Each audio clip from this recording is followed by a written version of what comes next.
మనము మన బిజినెస్ ఏరియాల్లో కావచ్చు, ఆఖరికొచ్చి ఇంట్లో కావచ్చు, ఒక్క ఫోటోని ఖచ్చితంగా మనం ఇంట్లో పెట్టుకోవాలి. అదేంటో తెలుసా మీకు? 7 గుర్రాల ఫోటో, 7 హార్స్ ఫోటో. అయితే ఈ 7 హార్స్ ఫోటోకి గల ప్రత్యేకత ఏంటి అని అంటే, ఎక్కడైతే ఈ 7 గుర్రాల ఫోటో అనేటువంటిది ఉంటుందో అక్కడ అదృష్టం అనేటువంటిది చాలా వరకు మనకి మన వెనకాలే పరిగెత్తుకుని వస్తుంది అనేటువంటి మాట మనం చాలా సార్లు వింటూ ఉంటాం. అయితే ఈ 7 గుర్రాల ఫోటో అనేటువంటిది ఎప్పుడు కూడా దక్షిణం గోడగా పెట్టాలి. మళ్ళీ కామన్ గా నేను చెప్పే విషయమే, ఎప్పుడైతే ఏదైనా మంచి అనేది పెడతామో దాని వెనకాల టాయిలెట్స్ లాంటివి లేకుండా సాధ్యమైనంత వరకు చూసుకోండి. కానీ ఈ గుర్రాల ఫోటోలకి మాత్రం అంతగా ఈ నియమం అనేటువంటిది వర్తించదు. అయితే ఈ 7 గుర్రాల ఫోటోస్ ఎప్పుడైతే మనం దక్షిణం గోడగా అమర్చి పెడతామో అది మనకి చాలా పాజిటివ్ రిజల్ట్స్ ఇస్తుంది. అయితే ఎప్పుడైనా సరే ఈ గుర్రాలు అమర్చినప్పుడు మనం గుర్తు పెట్టుకునేది ఏంటి అని అంటే, ఈ 7 గుర్రాల ఫోటో ఎప్పుడు కూడా కిటికీలో నుంచి బయటికి వెళ్ళిపోయే విధంగా లేదా ఏదైనా ద్వారాల్లోంచి బయటికి వెళ్ళిపోయే విధంగా ఉండకూడదు. అంటే ఇప్పుడు మీరు ఒక దక్షిణం గోడ మీద ఒక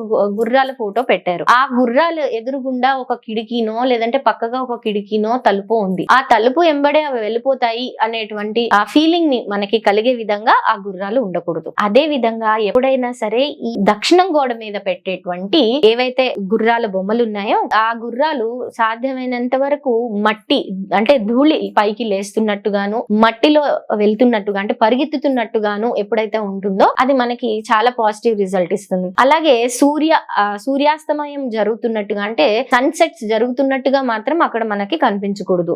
చక్కగా ఒక బ్రౌన్ షేడ్ లో కానీ లేదంటే ధూళి, గుర్రాలు ఎగురుతున్నప్పుడు ఎలా అయితే ధూళి అనేటువంటిది వస్తూ ఉంటుందో అలాంటి వాతావరణం అనేటువంటిది మనకి ఆ ఫోటోలో చూస్తున్నప్పుడు కనిపించాలి. దీనివల్ల చాలా మంచి ప్రోగ్రెస్ ఉంటుంది. అలాగే ఈ గుర్రాల ఫోటోలు వాటర్ తో, సన్ రైజ్ తో రకరకాలుగా ఉంటాయి. ఇవన్నీ కూడా మనం పోను తెలుసుకుందాం.